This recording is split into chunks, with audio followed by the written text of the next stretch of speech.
Okay, Hare Krishna, dear devotees, welcome for our new chapter today. So I'm so excited to see all of you today here.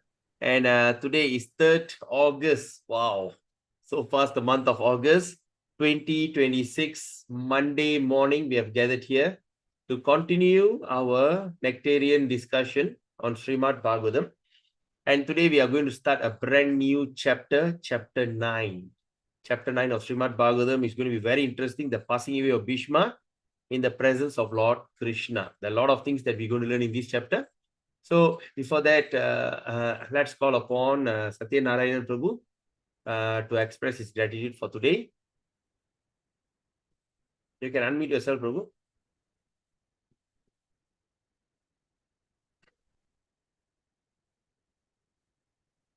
Are you there, Prabhu? Satya Narayan Prabhu?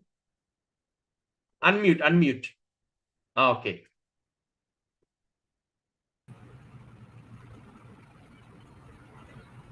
Go ahead, Prabhu. Hare Krishna. Can you hear me, bro? Yeah, loud and clear. Hare Krishna.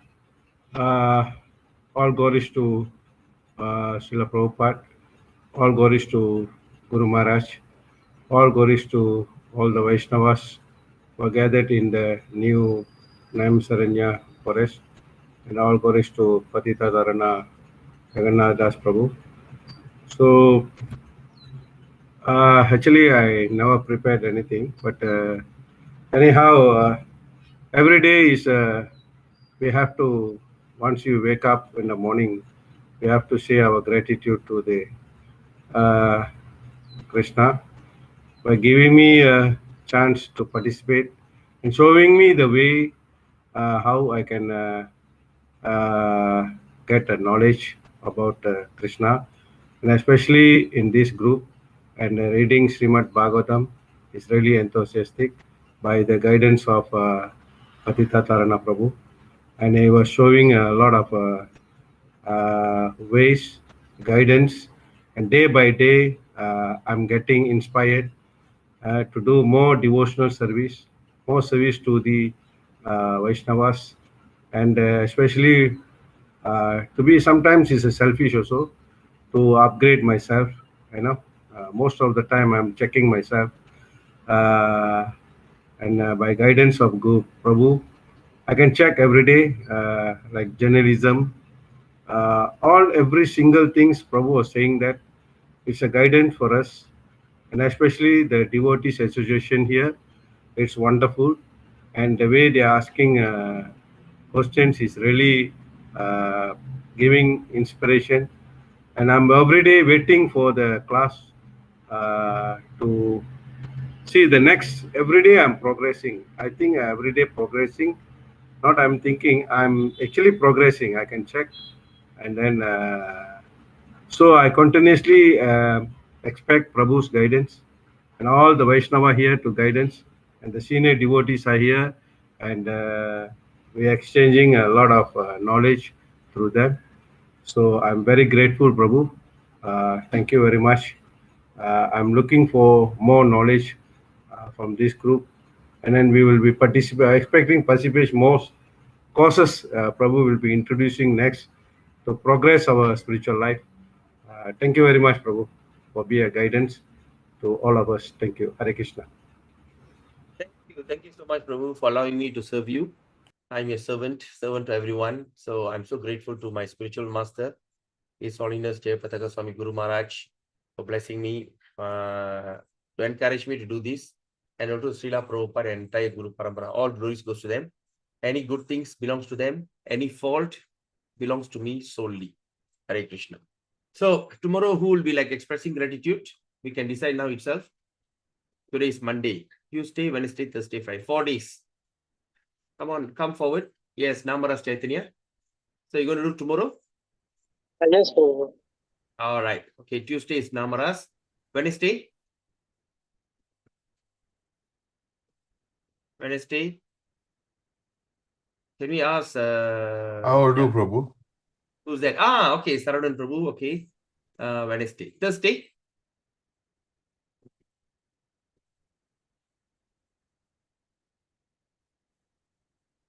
Jai Sri Ganesh. Very good. Okay, Thursday will be Jai Sri Ganesh. Friday?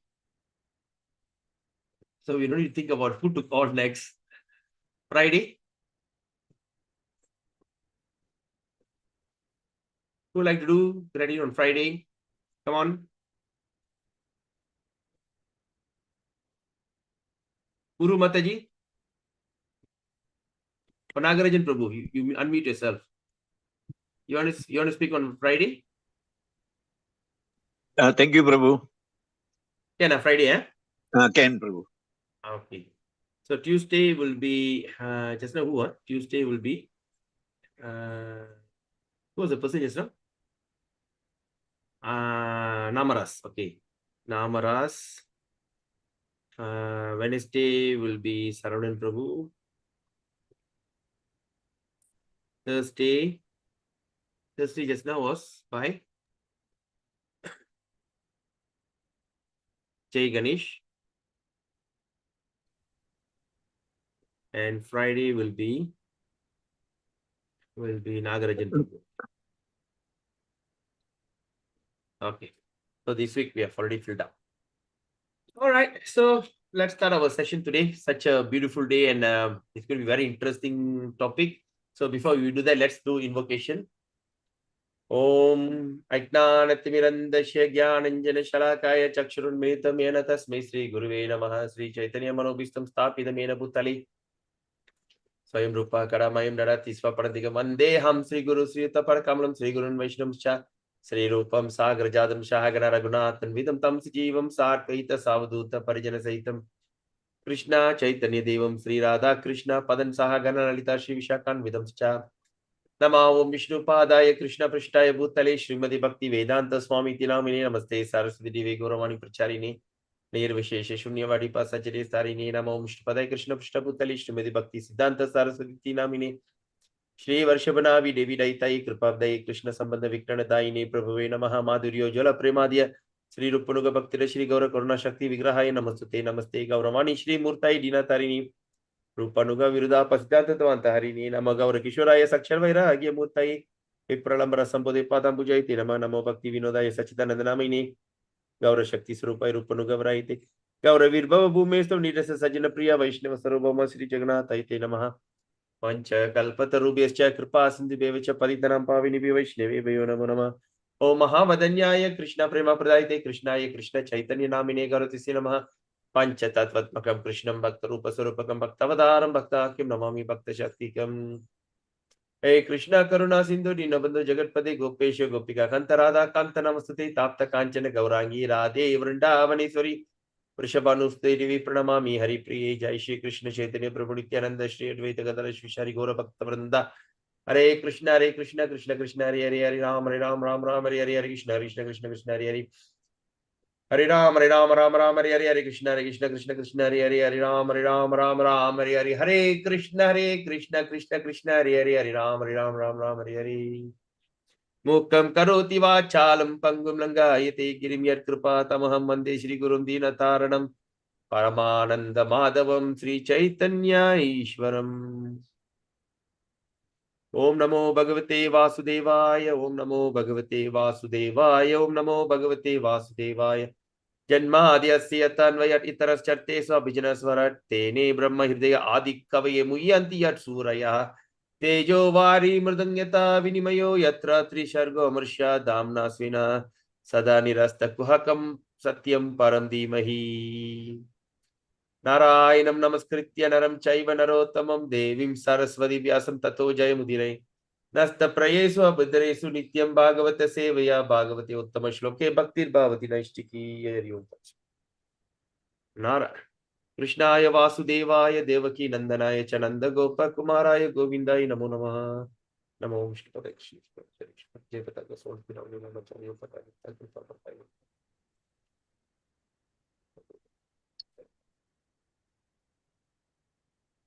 All right, Hare Krishna. So today we are in chapter 8. So what we have been studying all this while, okay, for the last 100 days, since March 7th. So we have discussed Srimad Bhagavatam in absolute detail. So first we went into this question by the sages, where Sutta Goswami, after the 1,000-year sacrifice in the forest of Naimisaranya. We all remember Naimisaranya, right? Of course, the center of the world. We also understood how the axle and everything they set.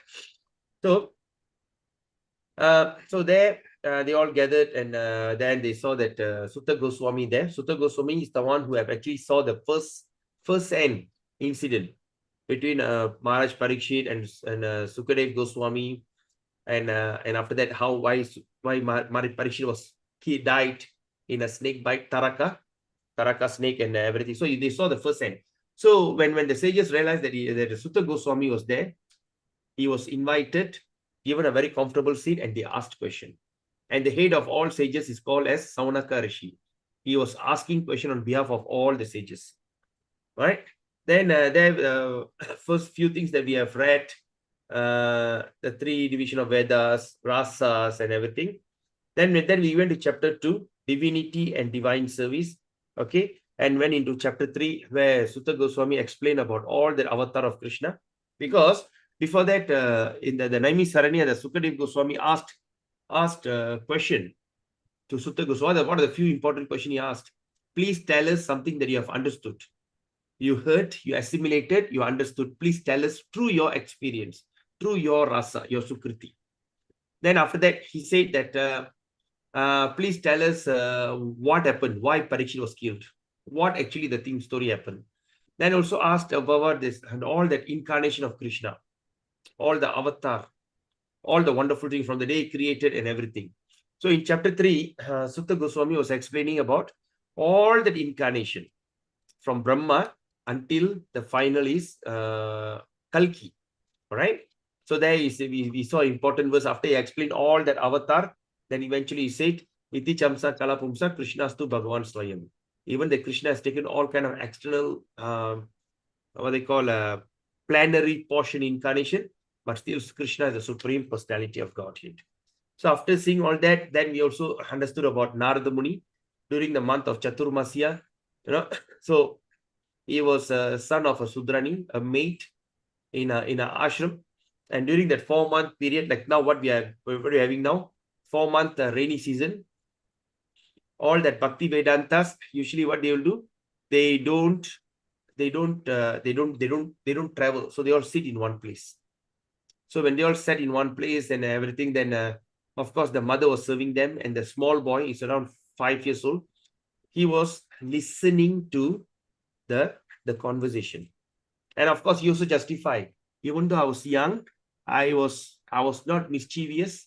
I don't like play around. I was very serious. So when they were speaking, he was sitting at corner and he heard him. Just by hearing all that Krishna Katha, after hearing all the Krishna Katha, then after that, after they finish eating, he go take their permission. Can I eat some of the remnants? They say, go ahead and eat. So after taking some remnants from the Bhakti Vedantas or the great Acharyas, he achieved perfection. Then after that, we also saw the mother was bitten by the snake and died.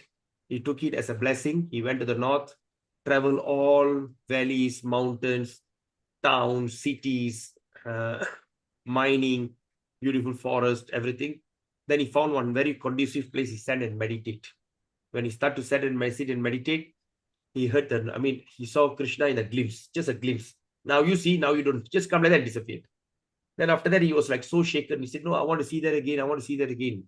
Then he said and meditate, try himself, force himself. Then after that, Krishna, out of his compassion, he came appeared as a sound. He said, look here, even you have a tinge of material desire, you can never come to me.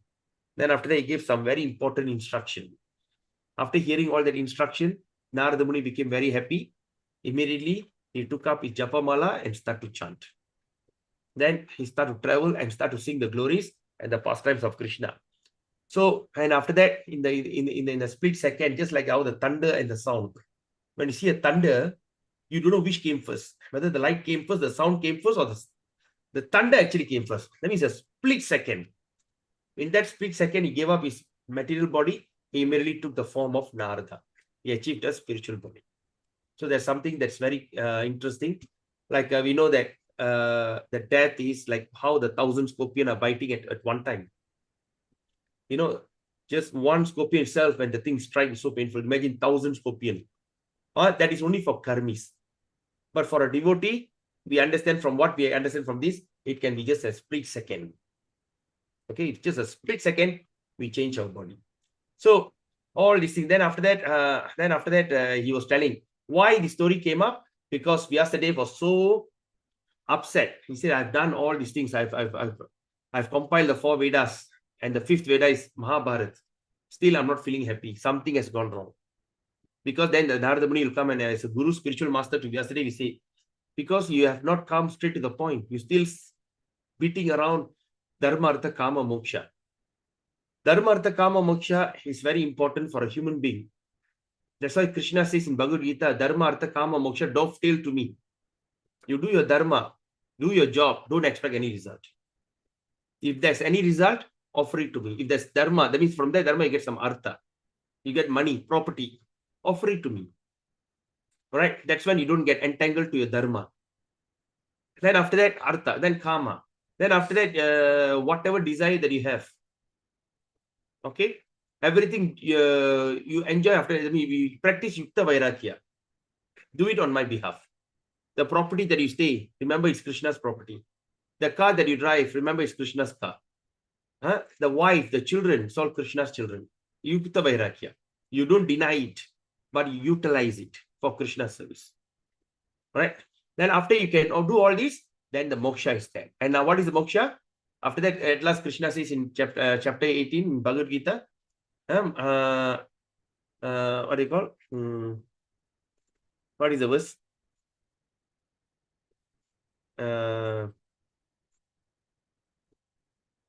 Sarva dharman parityaja.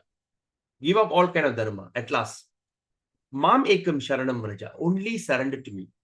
I will protect you. I'll deliver you from all sinful reaction. So that is the process of life. We cannot be entangled with family life forever. A time will come. You enjoy your life in through Krishna conscious. You utilize everything for Krishna conscious. At one moment comes, you fully surrender by giving up all the other activities. But the thing is, people in Kali Yuga are so foolish, they may take it wrong. So that is what is a recommendation of Veda. So Narada Muni was telling, why are you still beating around that? Enough. Why not you just stay on karma, moksha? Then moksha is how to attain moksha. All right, moksha means liberation, not to merge into the light. So why not you narrate the stories about all the pastimes of the Lord? Because Narada said, I listen to the pastime. I listen to the glories. I listen to the testimony by the devotees through the prayer. And today I became a Narada Muni. Similarly, do that. So he started to give his personal experience, testimony to Vyasa. Okay, that's chapter 5. And chapter 6, of course, he's telling about his previous life, all right, what happened to him. Then after that, we start from chapter 7. We understood about Ashwatthama has been, Ashwatthama is punished. Ashwatthama is punished, all right. So king of Dronacharya, Drona, that means the Droni. He's been punished because he did some very grievous mistake. Okay, in that we understood about the prayers of Uttara and all these kind of things, right? Then after all these things happen, then at last chapter 8 we studied just prior to this, where the Queen Kunti start praying. The Queen Kunti says, the more and more suffering that I get, the more and more sukriti I get, mercy. Because the more and more pain you give it to me, and that's how you reveal to me. So my takeaway in this chapter 8, that's what I was thinking. I hope that some of you can also still share your takeaway in chapter 8. What is your conclusion of understanding? So I have come to a conclusion. I've got my understanding actually.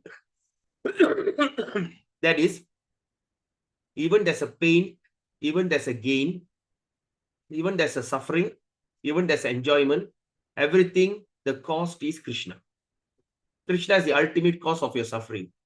Krishna is the ultimate cause of your enjoyment. Because Brahma said that. Iti chamsa kalapumsa Krishna's to, sorry, what they call, what is the verse? Ishvara Parama Krishna, Sachit Ananda Vigraha, Anadir Adir Govinda, Sarva Karana Karma is the cause of all causes.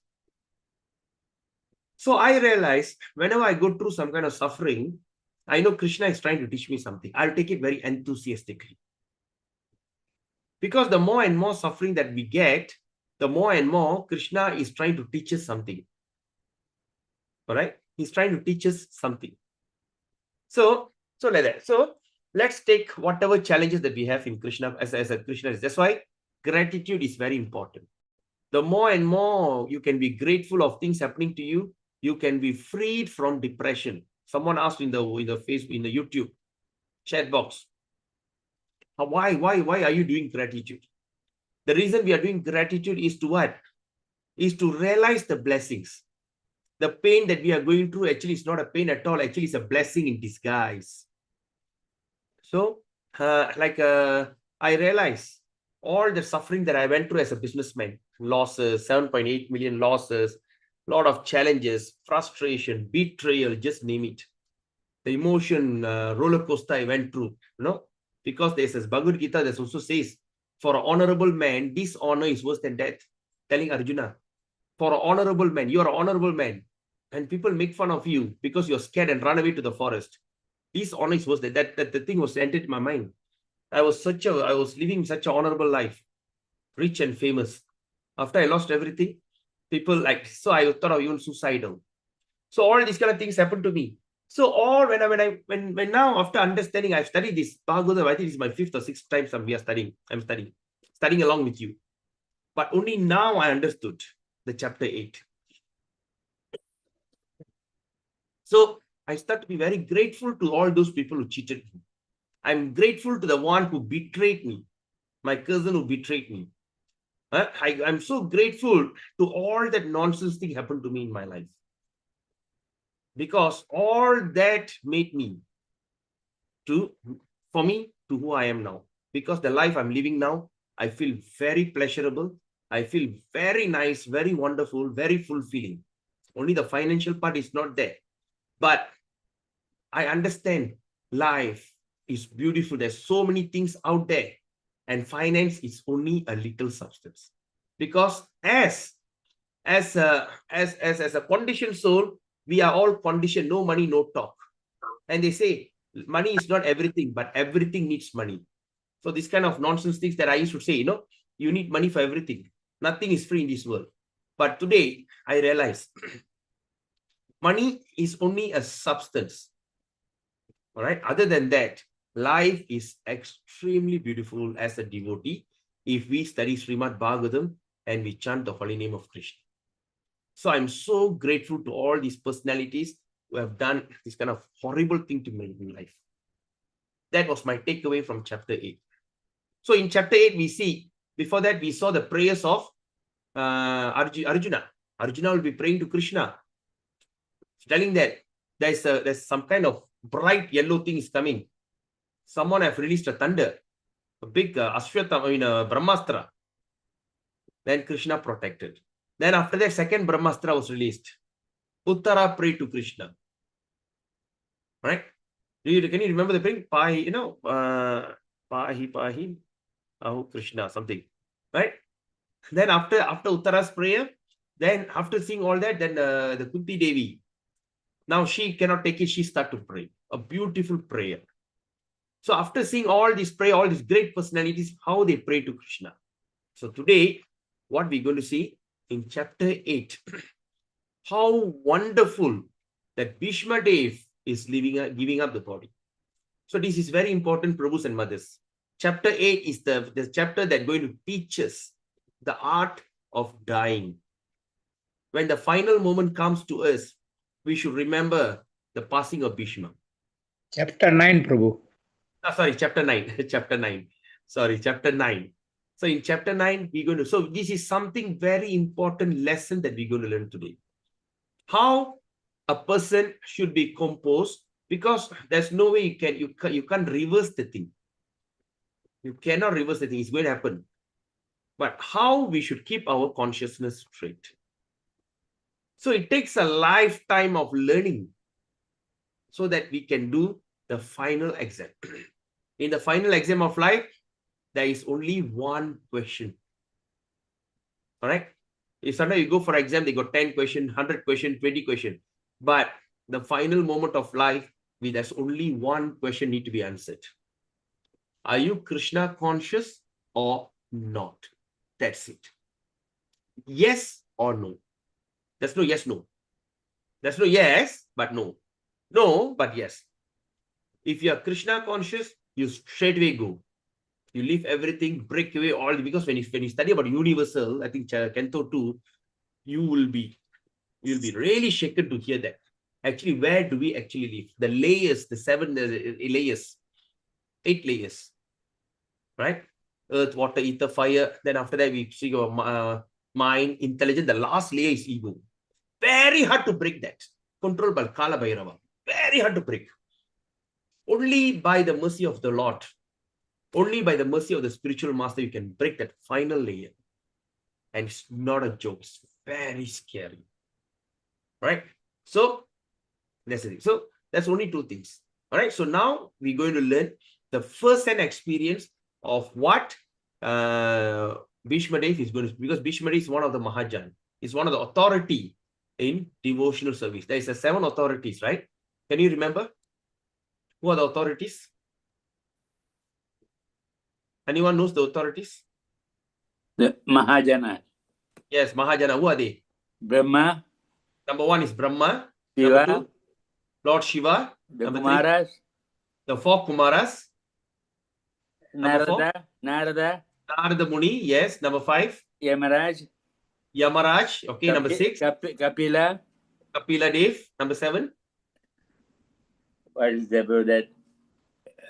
Vyasa, sorry, Bhishma. Bhishma. Yeah. Bhishma. 7 only, Prahalad, right? Prahalad, Bhishma, Prahalada. How many of them? Oh, 11. 12. 11. 12 Mahajan. Yeah. 12 Mahajan. Okay. Okay. Prahlad. Then Janaka, Janaka, the father-in-law of Lord Ramachandra. Sukadev, Number 10, Sukadev. 11. Varma. Bali Maharaj. Kapila, I told already, Babu. Yeah. Bali Maharaj. Hanumanji. Who?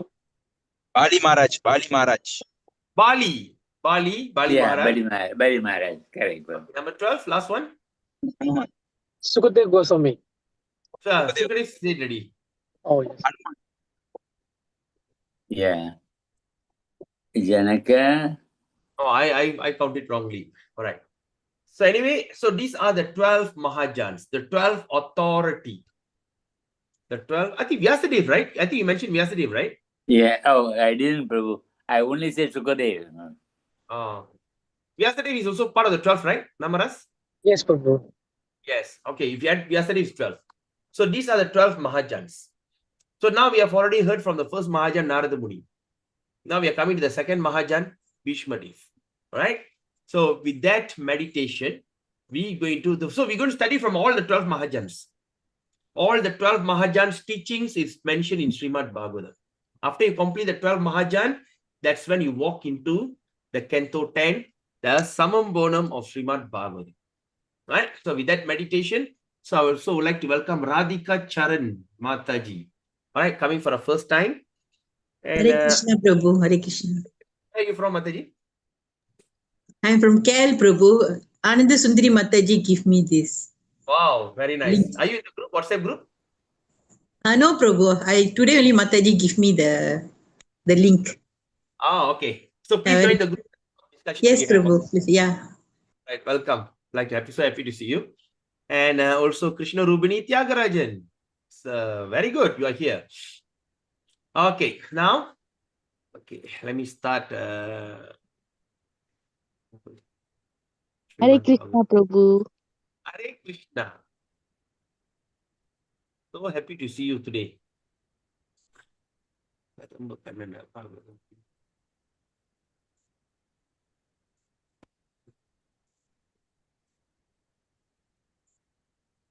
Right? Where is it? Oh, no.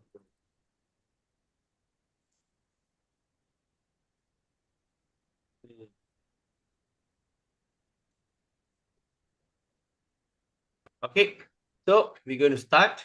Okay, just for the information of Radhika Charan Mataji, here we are open to questions. You have all right to ask questions until you understand. If you don't understand, you don't feel, yeah, I don't understand. Oh, my question is delaying the class. No, we don't do that. We are taking our own sweet time to study detail, absolute detail of Prabhupada's perfect. Okay, Radhika Mataji. So, Okay, Prabhu. Hare Krishna. don't understand, raise your hand or immediately ask questions. Don't hesitate. Okay? All right, thank you.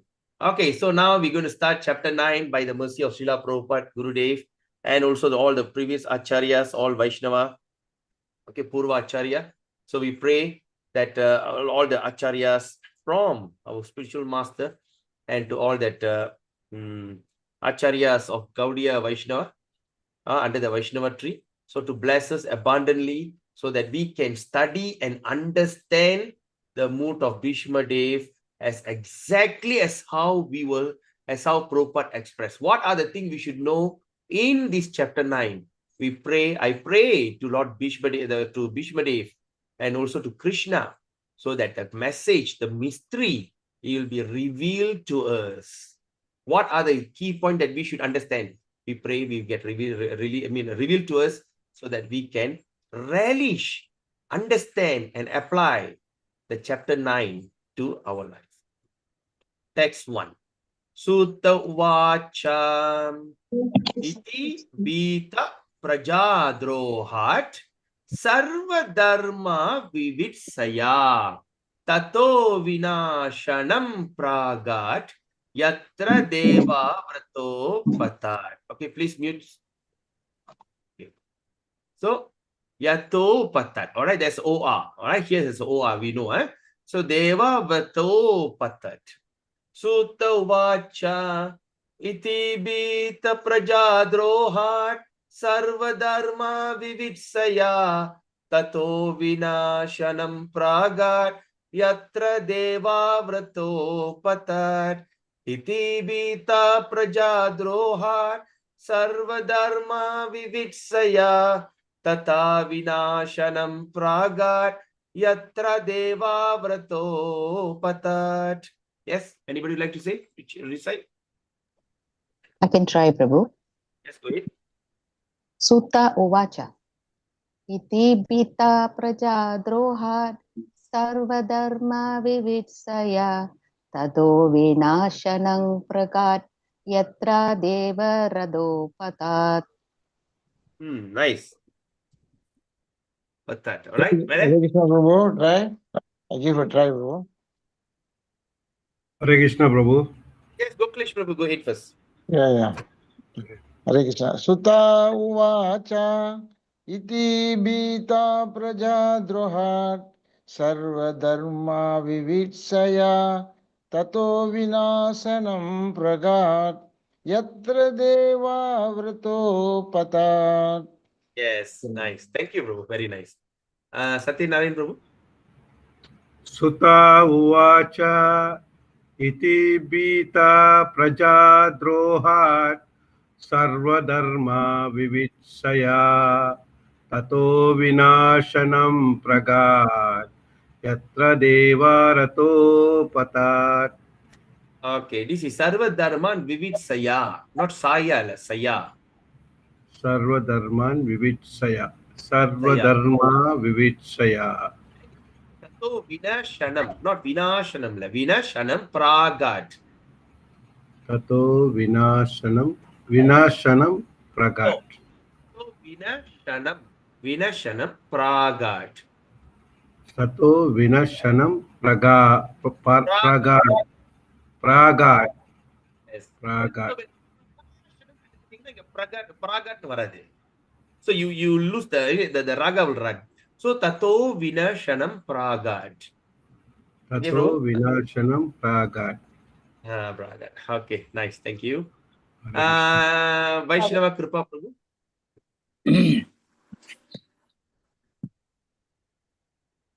Go ahead. Sutta Uvacha Idi Bita Praja Drohat Sarva Dharmam Vivitsaya Tato Vinasanam Pragat Yatra Devo Vrida Patat. No, patat la, patat. Patat. Patat, yes, apatat. Sorry. Kala Maniraj Mataji. Hare Krishna Prabhu. Hare Krishna.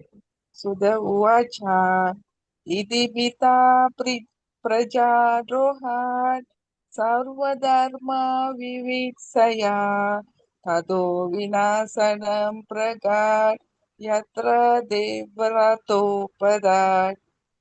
Okay. This is Iti Bita. Uh-huh. Second is, this is Vinasanam Okay. Pragat. Pragat. Not Okay, Prabhu. Vinashanam Pragat. Okay. Thank you, Alright. Prabhu. Thank you. Okay. So I think that's all right. Okay. I saw a message. Suddenly the message disappeared. How come? You can delete your message, is it? Oh, Pahi Pahi Mahayogin Deva Deva Jagat Patina. Oh, Namaras, thank you.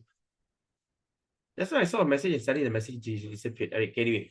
Sutta Vacha Iti Bita Praja Drohat Sarva Dharma Vivitsaya Tata Vinashanam Pragat Yatra Deva Vrato Patat. Sutta Vacha, Sri Sutta Goswami said, Iti thus, Bita, being afraid. Bita means being afraid.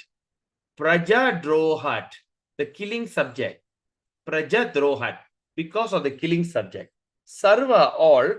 Dharma, acts of religion. Vivitsaya, for understanding. Tataha, thereafter. Vinashanam, the place where the fight was held. Pragat, all they went. Yatra, where? Deva Vritta. Bhishma Dev got another name called Deva Vritta. Okay, why? We will study that in our following day, because his original name is Deva Vritta, but after that he went and took a vow.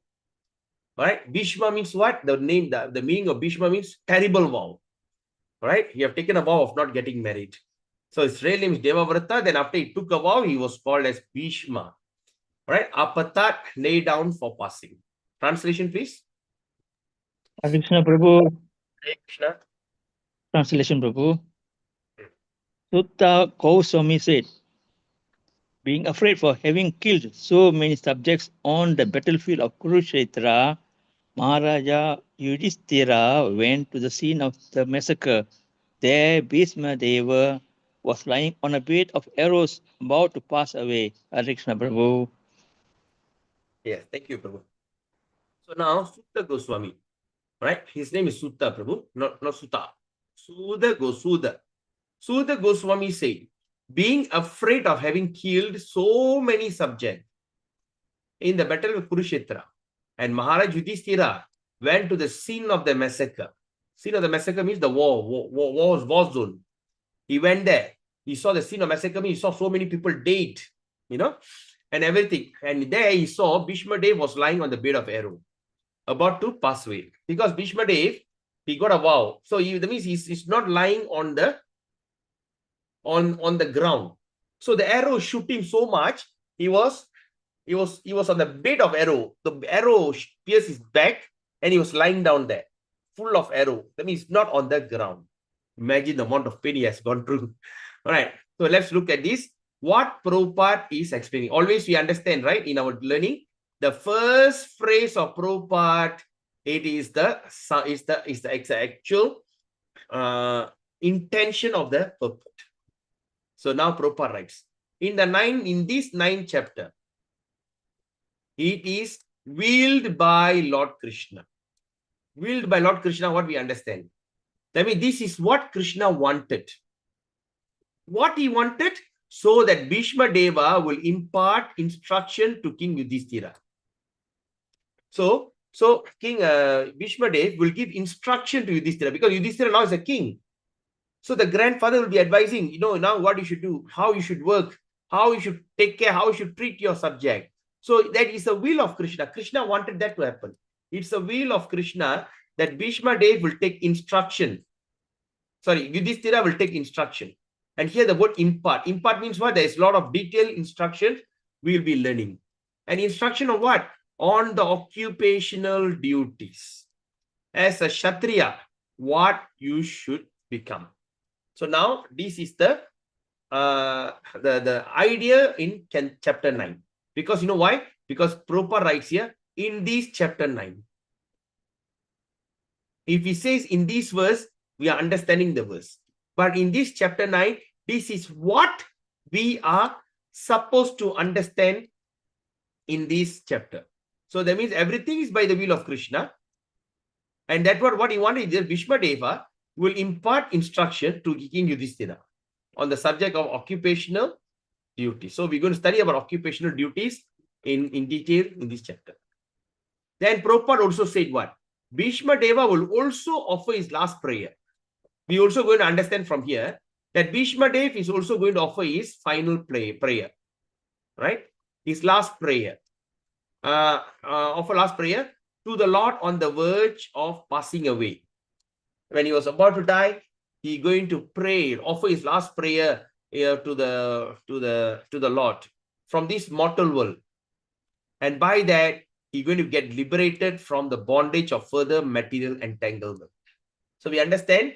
So this is the what we're going to know, how he did his last prayer and he was relieved from the bondage and he further from the material world.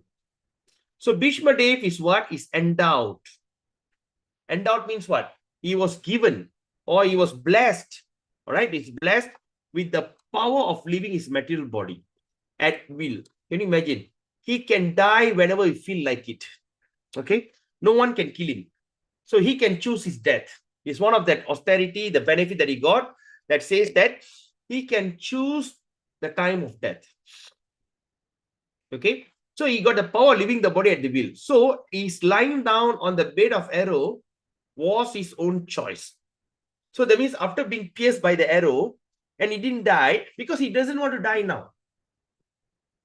Okay, it's his own choice because he's waiting for an auspicious moment to leave the body. We will study that as auspicious moment, right? Then what happened? So this passing away of the great warrior attracted attention of all contemporary elites, right? So the passing away of all the great warrior. So by passing away, because he can choose his death, so and his act, it attracted so many contemporary elites. So what is contemporary elites? Like the demigods, all the great sages, all that, the elites of spiritual, all the rishis, all the great souls, they attract all of them, right? Because they want to see these wonderful things that are about to going to happen. And all of them assemble there to show their feeling of love, respect, and affection for the great soul. So what happened? So all of them assemble there to show their feeling of love, their respect, and their affection to the great soul. Okay, now we understand why they all gathered, because they just want to offer their respect. Okay, text 2. Tadate bratara sarve sadashvai swarna bhushita anvagachan ratair vipra vyasa daumya dayastata. Tada, at that time, all of them, Bharatara, Bratara. Bratara means the brothers. Sarva, all together. Oh, the word brother also come from Sanskrit, Brata. So in Sanskrit, we call Brata. Brata means brothers. Wow. Sarve, all together, Sadashvai, drawn by first class horses, Swarna gold, Bhushita, being decorated, Anvacha, all right? Vipra, Brahmana, Vyasa, the Sish, Daumya. Okay. Read the translation. Hare Krishna Prabhu. At the time of all his brothers followed him on beautiful chariots drawn by first-class horses decorated with gold ornaments.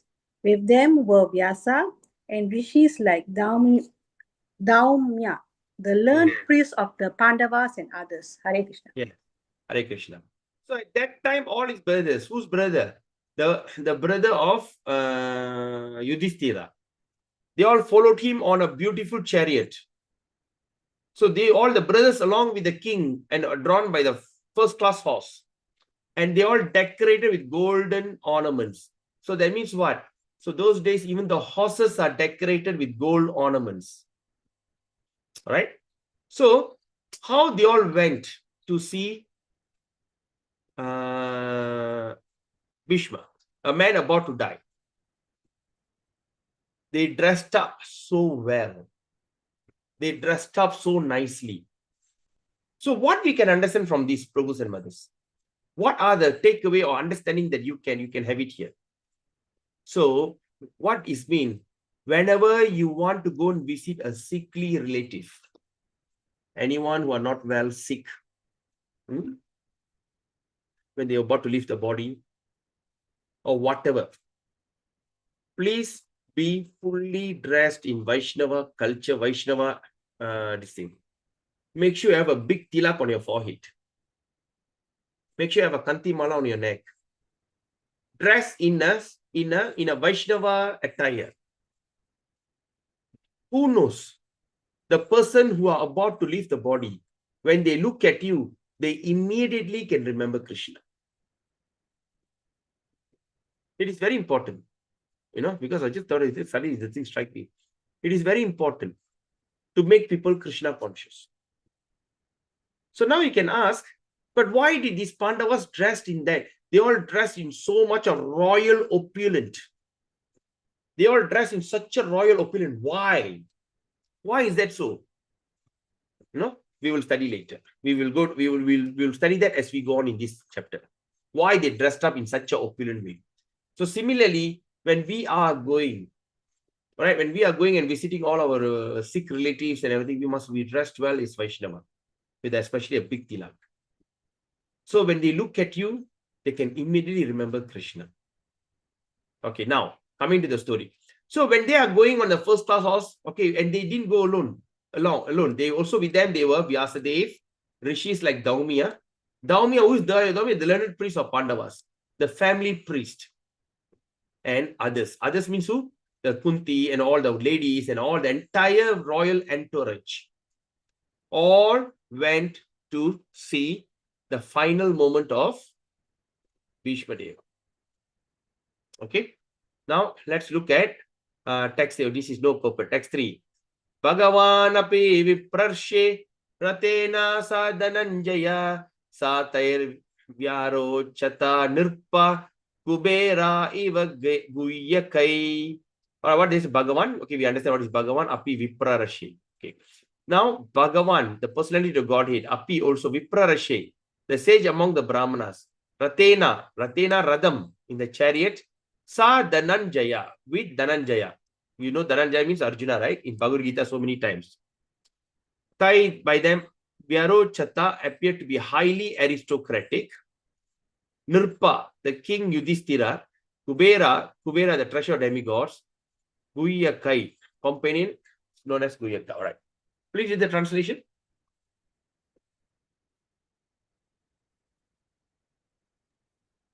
O sage amongst the Brahmanas, Lord Sri Krishna, the personality of Godhead, also followed, seated on a chariot with Arjuna. Thus, King Yudhishthira appeared very aristocratic, like Kuvera surrounded by his companions, the Guyakas. Hare Krishna. Hare Krishna. So, O sages among the Brahmana, O sages among the Brahmanas, right? Lord Sri Krishna, what do you mean by sages among the Brahmanas? So now Sutta Goswami is now explaining this. And he's explaining to who? Sukadev Goswami.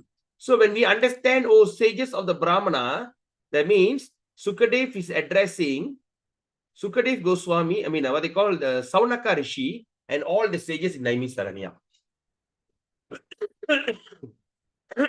Okay? And he says, and Sutta Goswami, Lord Sri Krishna, the personality of Godhead, also followed. Seated. That means he also followed the entourage. And he seated on a chariot with Arjuna. He was with the chariot with Arjuna. And the king Yudhishthira appeared to be like very aristocrat. He looked like so Gambiram, aristocrat. Just like how the Kubera surrounded by his companion Guyaka. So Kubera's companion is called Guyakas. Okay, let's look at the purport. Lord Sri Krishna wanted the Pandavas to be present. So Krishna wanted Pandavas to be present before Bhishma Deva in a most aristocratic order. Yes, this is what I said just now. They want him to dress so well, aristocrat, because so that he means what? Bhishma Deva might be pleased to see them happy at the same time, at the time of his death. So that means he might be pleased to see them happy at the time of his death. So when he about to die, he want to see his grandsons all very happy. Okay. Now, Kubera. Kubera is the richest of all the demigods. Among the Devatas, Kuberan is the richest.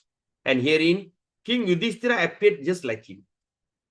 All right, he's in charge of money and everything, right? So, Yudhishthira just looked like him.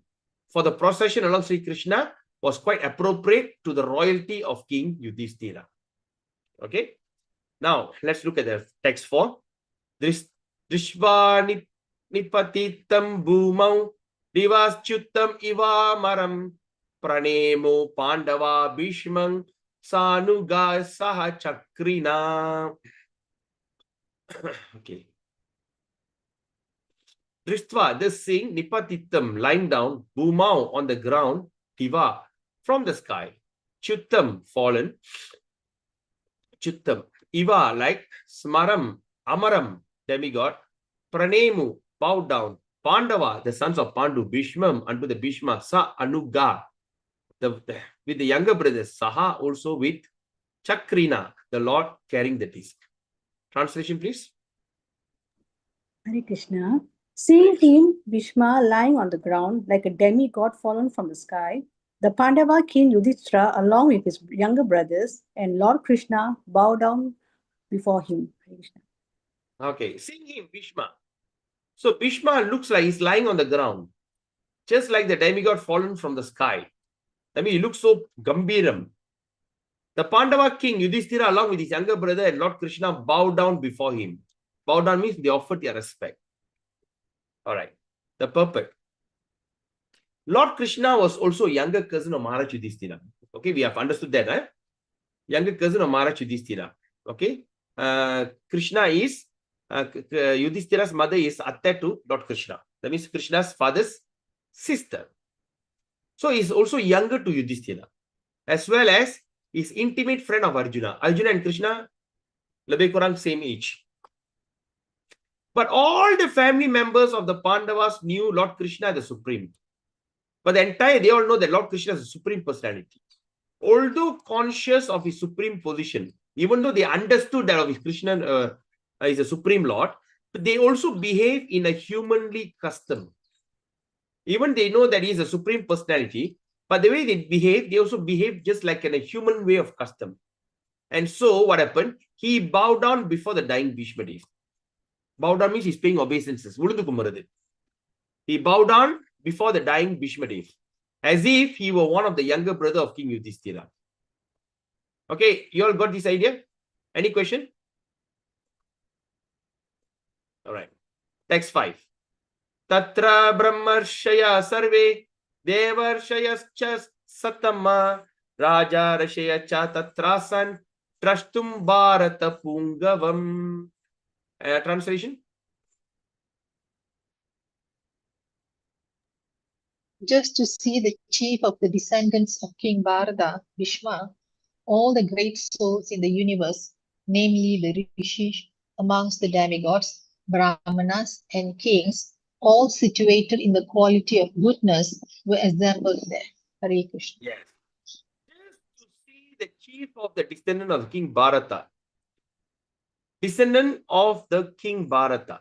So that means Bhishma Dev is a descendant of the king Bharata, his forefather. So just to see them, all the great souls in the universe, and namely or mainly they call as Rishi among the demigods. The Rishis among the demigods. So what we can understand then? So Rishis among the demigods. So that means one of the Rishis among the demigods is Deva Rishi Narada. So we understand from here, there are many Rishis just like Narada Muni. Among the Deva Rishis, Narada is the supreme, is a superior. So that means all the great souls in the universe, namely the Rishis. There's so many Rishis in the Deva Rishis. All right, they all came, and not only they, the Brahmanas and the kings. The Brahmanas and the kings all came there. And who are these people? These are the people who are situated in the quality of goodness, who are assembled there. So that means what? If the quality of goodness means, these are the people who are known as the sages, great soul. There's a three mode of material nature: goodness, passion, ignorance. In Kali Yuga, basically, we are moving into more and more ignorance. Okay? Things are going crazy. 24 hours on the phone. Whole night on the phone. Whole morning sleep. So things are going haywire now. This is all called ignorance. But what Krishna says, we have to come to the level of goodness. Because in the mode of goodness only we can practice sadhana bhakti. We can practice devotional service. So the conducive place for the mode of goodness is the temple. So why we are going to the temple? Because the temple is the mode of goodness. So we practice mode of goodness long enough, then you come to the level of Suddha Sattva, the mode of transcendental goodness. But here we can understand from this verse alone, that means all those like demigods, brahmanas, kings, and all these people, even though they are in the mode of, okay, they all came there. All these, they have all of them, they are situated in the quality of goodness. So what it means is, what it says is all situated. Who are all the people who are situated? The kings, the brahmanas, okay, and the rishis. All right, and the rishis. So, if that means what we can understand from here, anyone can be in the mode of goodness. So, the king is mainly mode of passion to goodness. The Kshatriya, the Brahmanas is mode of goodness. The king is goodness to passion to goodness. Vaishya, passion, a little ignorance, and the Sudras are fully in ignorance. So it doesn't matter where do we stand. Doesn't matter what is our level of sadhana bhakti. But we can be in the mode of goodness. Because that's the goal of Srimad Bhagavatam. The first 9 cantos somehow or other will transform our mind, our thinking, our belief system, our senses, all be purified. So in that purified eye, in that purified mode, you could now relish the 10th canto of Srimad Bhagavatam. The 10th canto of Srimad Bhagavatam, Parakya Ras, will straightaway take you to the mood of Prema Bhakti. So the Bhagavatam, so that's why now itself we all start experiencing it. A lot of devotees come forward and say, right, give your testimony. I'm following the Bhagavatam. Now this one has reduced, anarthas has reduced, frustration has reduced. Okay, I and mind, the thinking of just what? We are in just chapter 8 only. We are only starting chapter 9. Up to chapter 8, roughly 100 days. We are experiencing a huge transformation. Are we 100 days? March, April, May, June, July. All right, 80. Not yet 100 days actually. Yeah, now it's around 80 days. Is it? Yeah, around there. Okay, almost 100. And yet we are experiencing such a huge transformation. We are seeing devotees who are chanting extraordinary rounds. Those days we thought, oh, 16 now is such a big headache.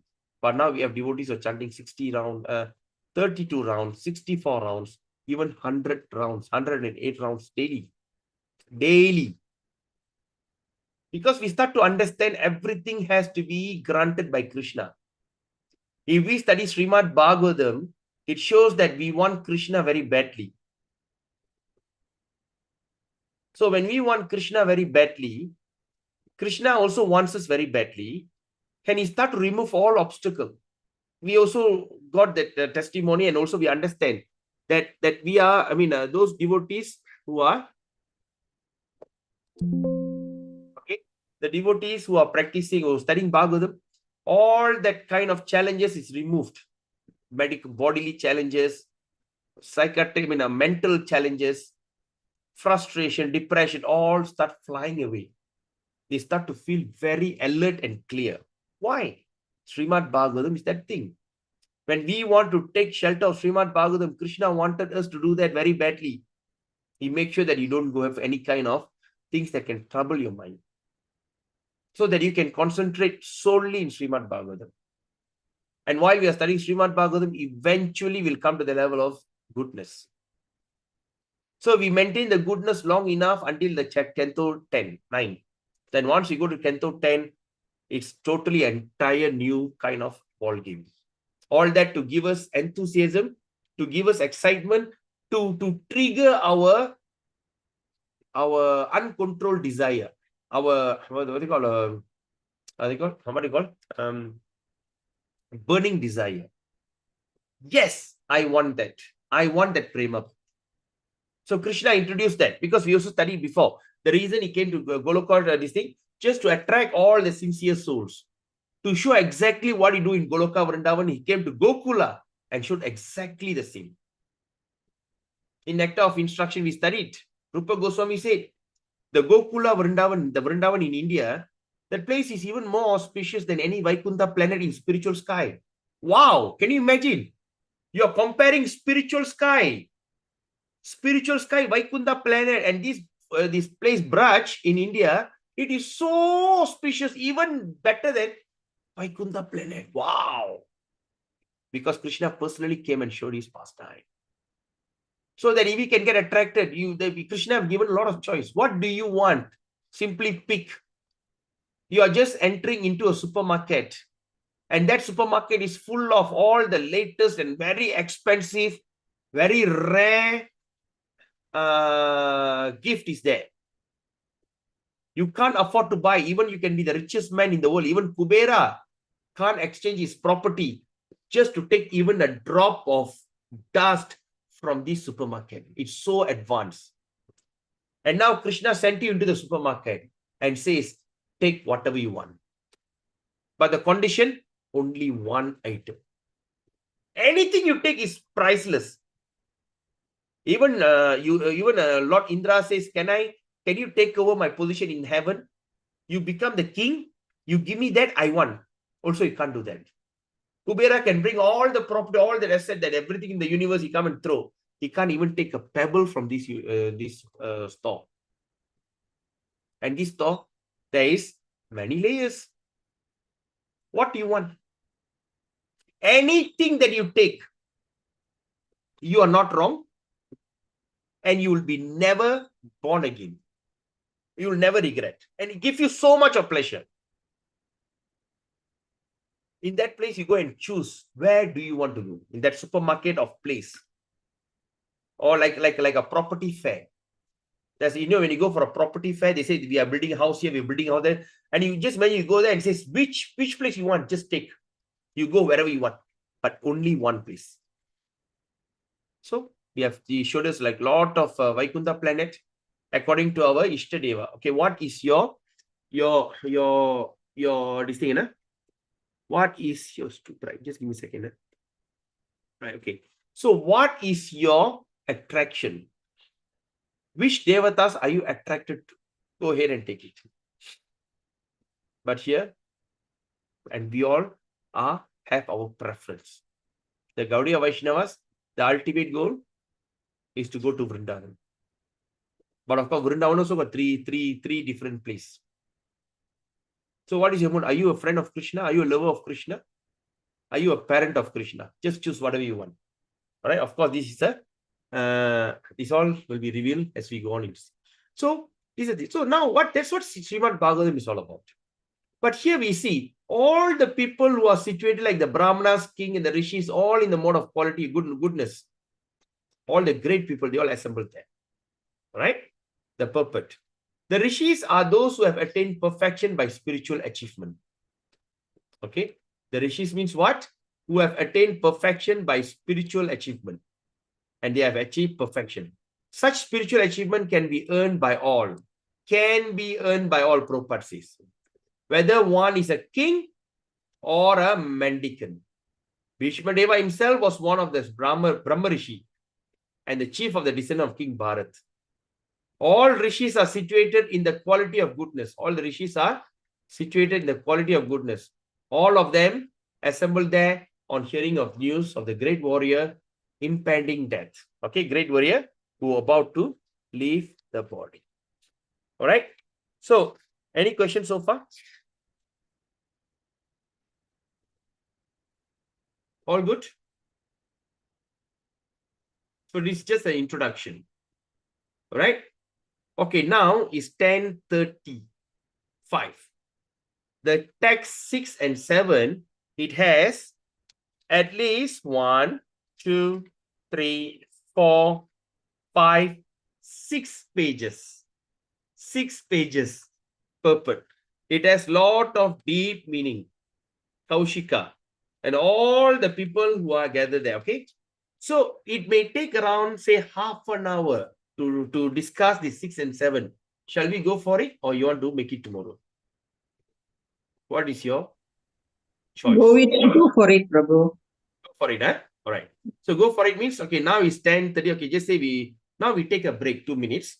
So 10:40 we start, most likely by 11:15. Okay. All right. So we go for it. This thing. So now let's take a break, a short break, 2 minutes. Then we start again. Okay. Hare Krishna. Don't go anywhere. It's only a break.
and 7.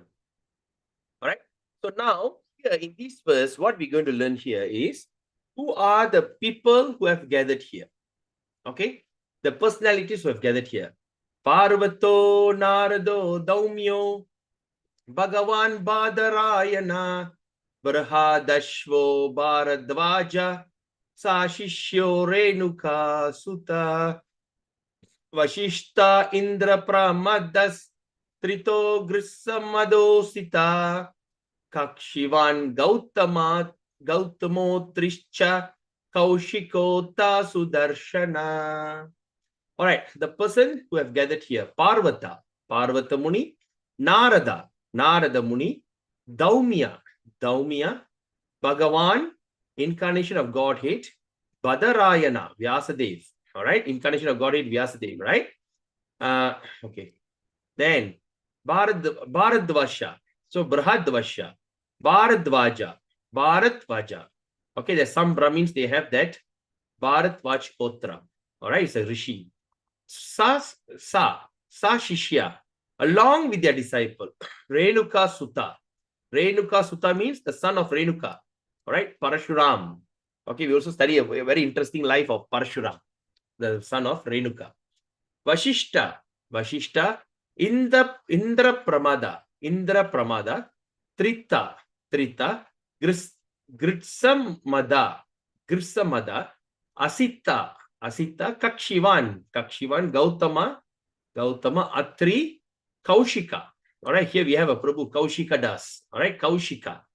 Ata, now, Sudarshana. Translation. Anybody? Please read the translation. All the sages like Parvata Muni, Narada, Daumya, Vyasa, the incarnation of God, Bharadvaja, and Parashurama, and disciples, Vashishta, Indra Pramada, Trita, Grisamada, Ashita, Kakshivan, Gautama, Atri, Kaushika, and Sundarshana were present. Hare Krishna. Yes, Hare Krishna. All the sages. So now, who are the people of sages? That means now Sutta Goswami is explaining the very important great sages. Parvata Muni, Narada, Daumya, Vyasa, Bharadvaja, Parashuram, and the disciples, Vashishta, Indra Pramada, Trita, Grisamada, Asita, Kakshivan, Gautama, Atri, Kaushika, and Sudarshan were all present. So now we're going to understand who are these personalities. To know this personality is very auspicious. If not, Prabhupada won't be giving purport on that. So now let's look at the first personality, Parvata Muni. So Parvata Muni is considered to be one of the oldest sage. Let's pay attention to this, right? Because definitely we are not going to come back to this maybe after how many years, or unless you do your personal reading. But now once and for all, try to understand them in a thorough way. So Parvata Muni is one of the oldest sages. He always constant companion of Narada Muni. All right? Narada Muni. And they are also spacemen, competent to travel in the air without the help of any material vehicle. So now what we can understand here, just now we talk about Deva Rishis, the Rishis of the demigods. So we know the Deva Rishi is only Narada Muni. We know only Narada is a Deva Rishi. But now we understand even there's another Deva Rishi is also called as Parvata Muni. Parvata Muni is also like Narada Muni. He is also that. So this is a kind of position like the Rishis among the Devatas. All right. All right. So they are also spacemen. And yes, also mentioned here. Parvata Muni is also Deva Rishi. One of the great sage among the demigods, like Narada. He was present along with Narada in the sacrificial ceremony of Maharaj Janamejaya. We also will study that in the future. Son of Maharaj Parikshit. In this sacrifice, all the snakes, okay, all the snakes in the world will be killed. What happened? When the snake killed the father, King Parikshit, the son Janamejaya was so angry and he started to perform a huge sacrificial ceremony. He did a big sacrifice. In that sacrificial ceremony, he chanted, and all the snakes, all the poisonous snakes in the world came and fell into the fire and died. But unfortunately, not everything. There are few still escaped. That's why we see cobra and all these kind of things, which was not as venomous as what they have killed before. Right? And Parvata Muni is also, and Narada Muni, they are also called as Gandharva. Right? So now this is another point we should remember. Parvata Muni and Narada Muni is also called as Gandharva. Because you know why? They can travel in the air singing the glories of the Lord. Gandharvas is the one who sing with a sweet voice. So because they can travel in the air, they observe the Swayamvara ceremony or selecting your own husband or Draupadi from the air. Right? So because they can fly in the air, they also observe the Swayamvara. Swayamvara means it's a ceremony where Draupadi, or especially the Kshatriya woman, all right, she can choose the husband, and for that the father will do this Swayamvara. They call in Tamil, we call Swayamvaram. Like how even like Lord Ramachandra, he went to the Swayamvara. And among the great, the most heroic among the prince, she will put a garland and marry him. All right? So Swayamvara. So and this what they call both Parvata Muni and Narada Muni, they observe the ceremony from the air. That means they fly and they saw it from the air. Okay? Like Narada Muni and Parvata Muni, they also used to visit the royal assembly of the heaven of Indra. Even they also go to the royal assembly in the kingdom of heaven. At the same time as a Gandharva, sometimes he visited the royal assembly of Kubera. He even can go to the planet of Kubera, one of the important demigods. So Prabhupada says, both Narada and Parvata were once in trouble with the daughter of Maharaja Srinjaya. Both of them got in trouble with the daughter of Maharaja Srinjaya. And Maharaja Srinjaya got the benediction of a son by Parvata Muni. Okay? All these you will study in Bhagavatam. And Narada Muni. Okay, now let's look at the second person. Who is Narada Muni? He is inevitably associated with the narration of the Puranas. All right? Now, he is described in Bhagavatam. We have read about him. In his previous life, he was a son of maidservant. By the good association of a pure devotee, he became enlightened in devotional service. What? He became enlightened in devotional service.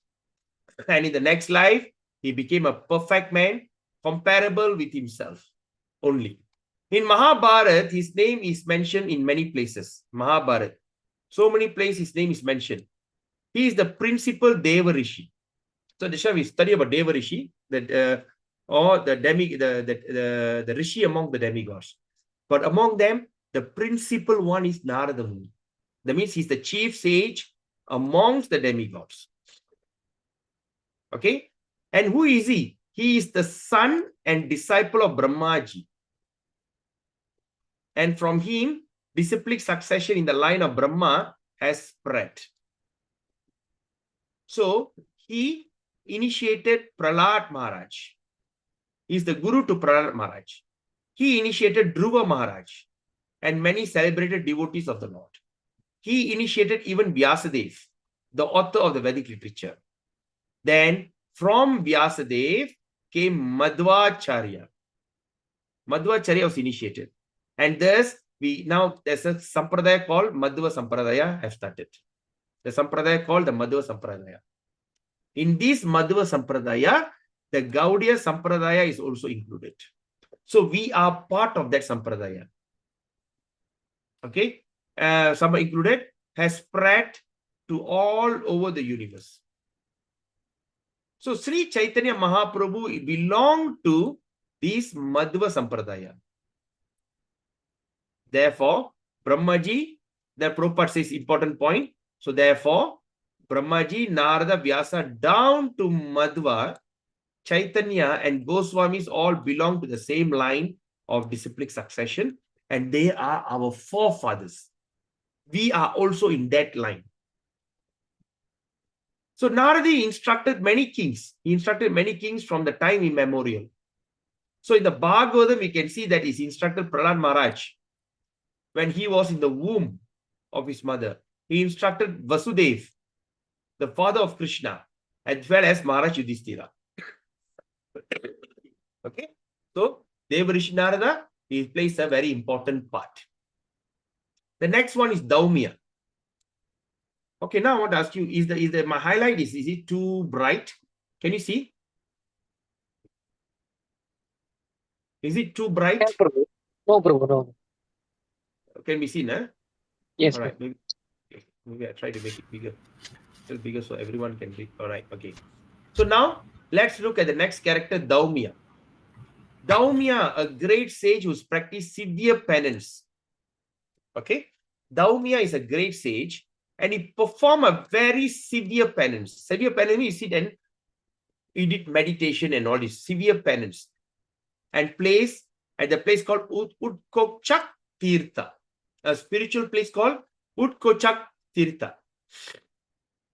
And because of that, he was appointed as royal priest of the Pandava king. Okay, he acted as the priest in many religious functions. Okay, and Pandavas, but also each of the Pandavas were attended by him. Okay, but also each of the Pandavas was attended by him at the betrothal of Draupadi. What is betrothal of Draupadi? The place where Draupadi is supposed to be humiliated. Where Draupadi, they supposed to strip her naked. Even he was present there. He was also present even during the exile of Pandavas. And he used to advise them in circumstances when they were perplexed. So whenever they get confused, he gave them suggestion. He instructed them on how to live in Choknito for 1 year. In the deal, when they go on exile. How many years exile they went? Pandavas went to exile how many years? 14. 14 years. Prabhu, So the betrothal is engagement, Prabhu. Betrothal is engagement. Betrothal. Betrothal. Oh, okay. I think you should know better, Prabhu. No. Okay, let me check. Then what is that? Oh, that is.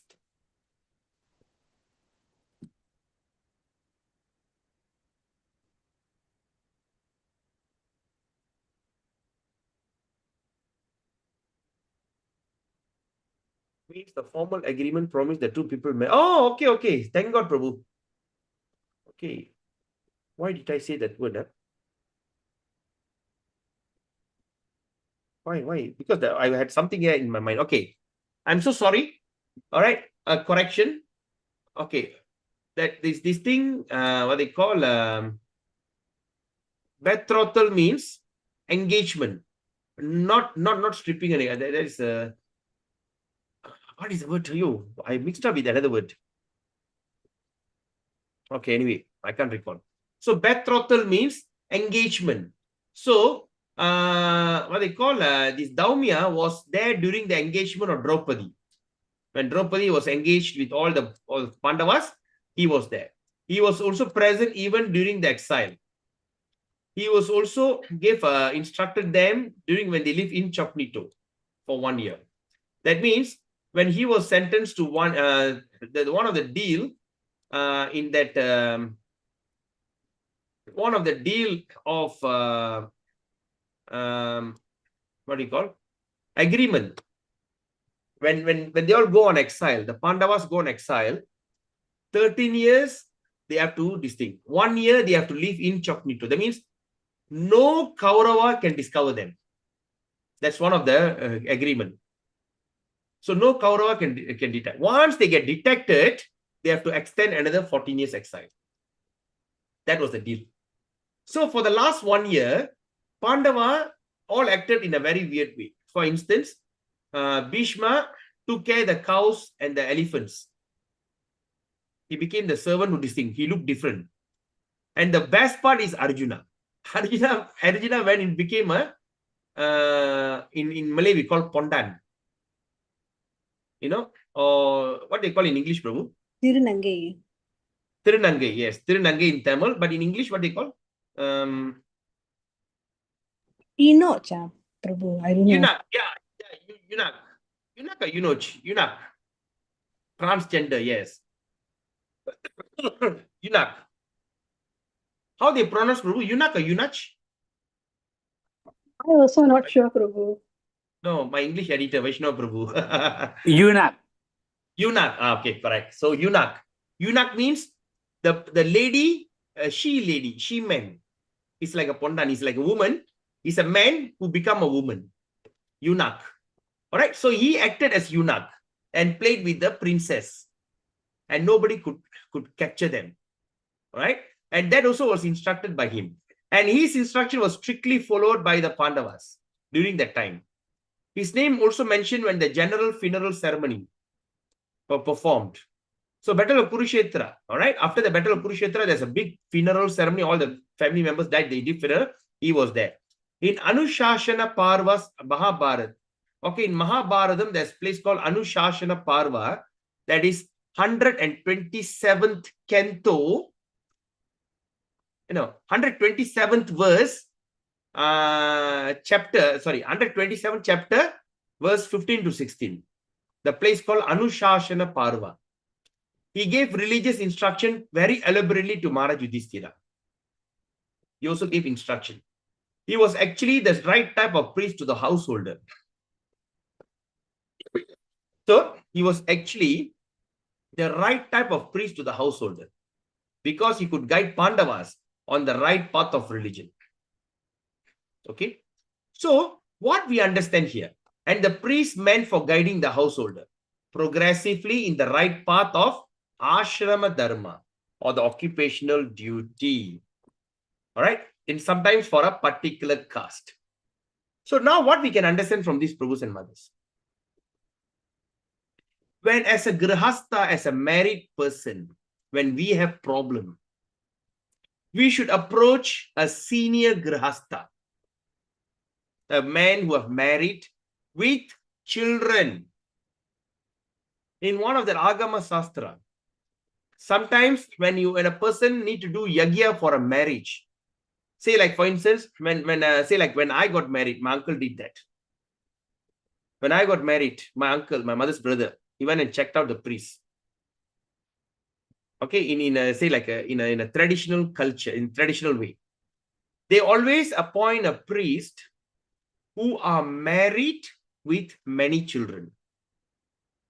The priests who are married with children. At the same time, they also appoint a priest.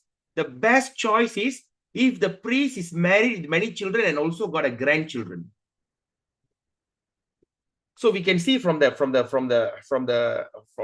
what they call the thread that they're wearing, the Brahmin thread. As a brahmachari, they have three this thing. Once they marry, they have 6. And once they become a grandchild, they become a grandfather, they have 9. So the thicker the thread, the thicker their life has been matured. So we all should remember this very carefully. When you want to appoint a priest to do something, you must make sure that priest is actually married and have children. We cannot get a brahmachari or the priest who are married but no children. We should not appoint this kind of priest, especially for marriage.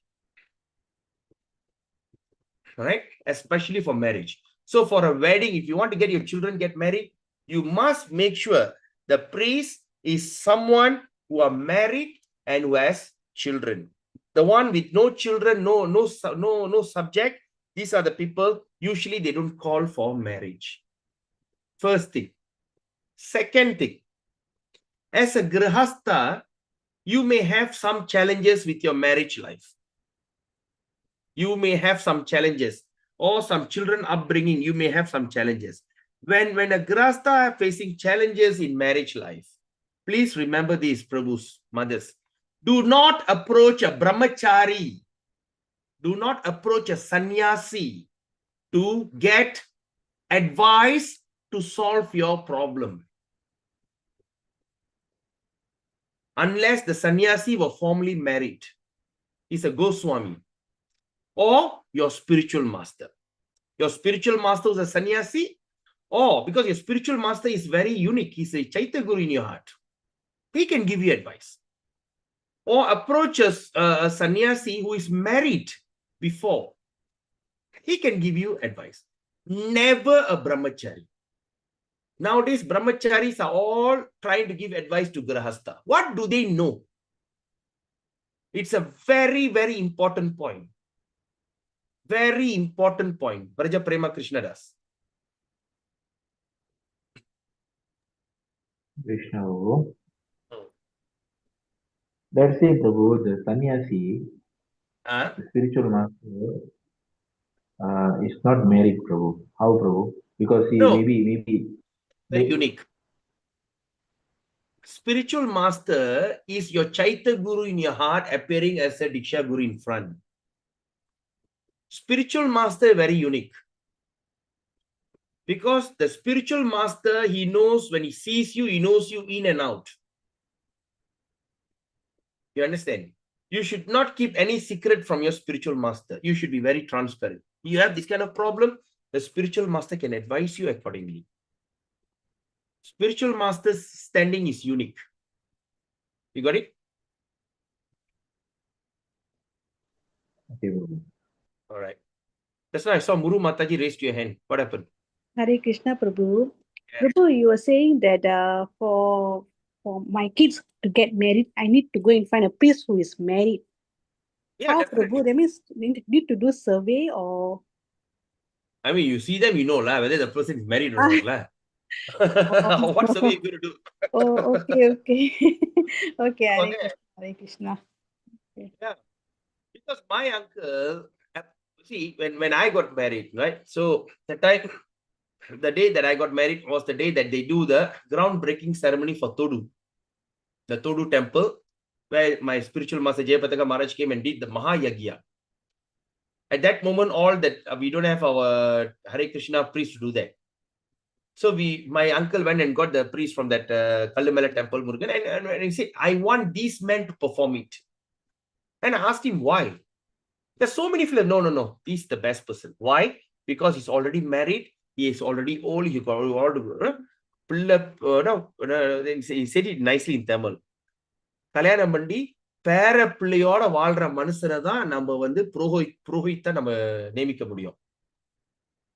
அந்த பிள்ளை கல்யாணம் பண்ணிட்டு பிள்ளை இல்ல, அந்த பிள்ளை இல்லாம இருக்கிறவன் இல்ல married, they don't have children. These are the people.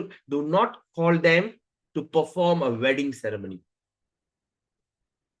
So it's very important. Okay, anyway, that's the secondary, but the most important is this.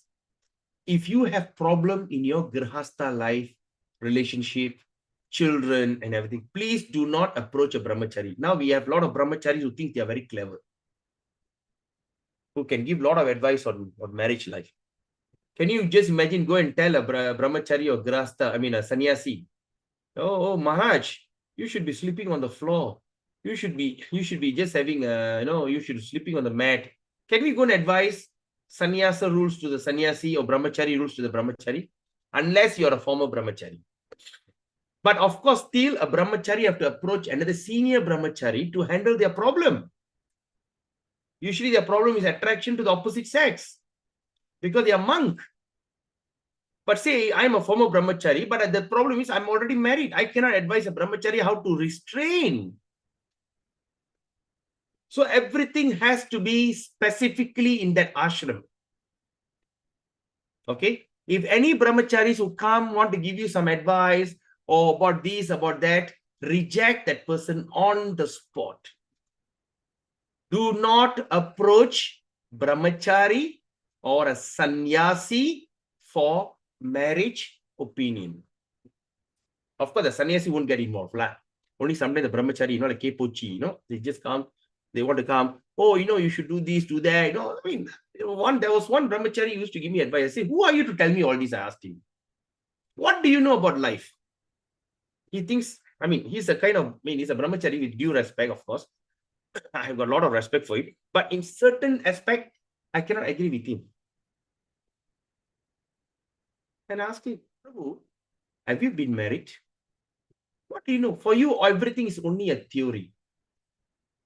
Right? It's a theory for you. Do you know how to handle women's emotion? You know how to be very amicable when there's a quarrel between the mother and mother-in-law and the daughter-in-law?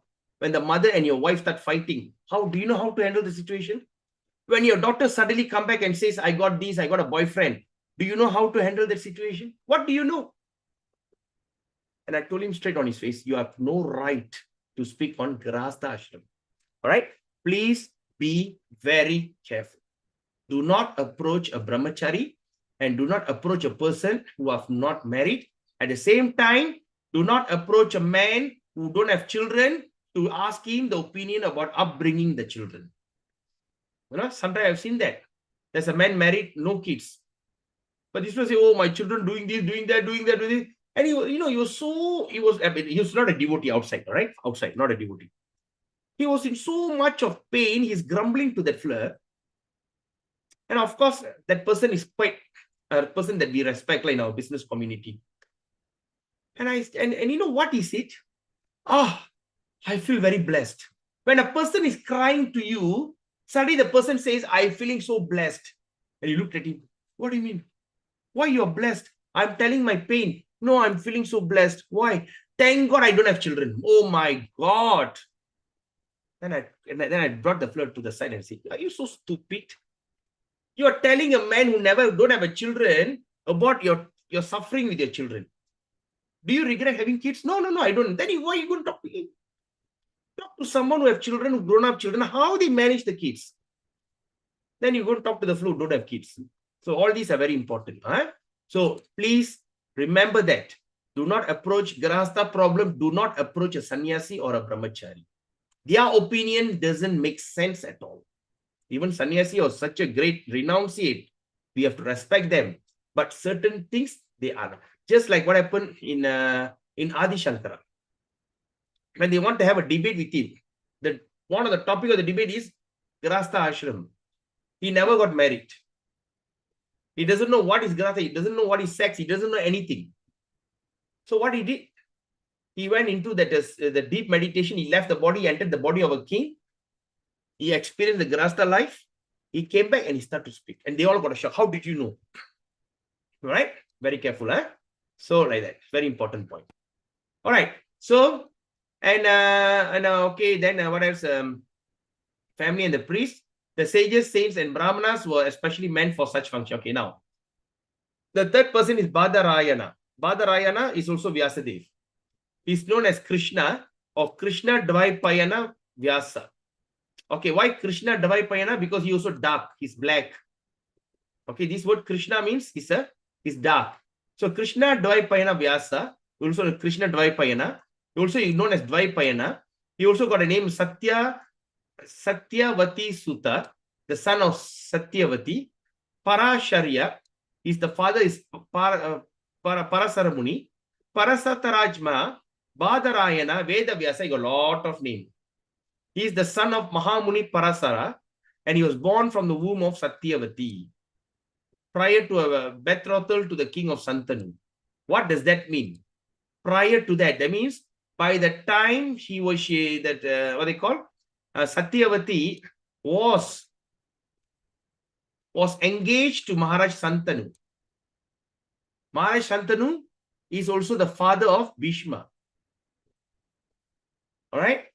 So anyway, so Maharaj, when she went and when he was engaged with Maharaj Santanu, Satyavati, all right, when she got engaged, she's the daughter of a fisherman.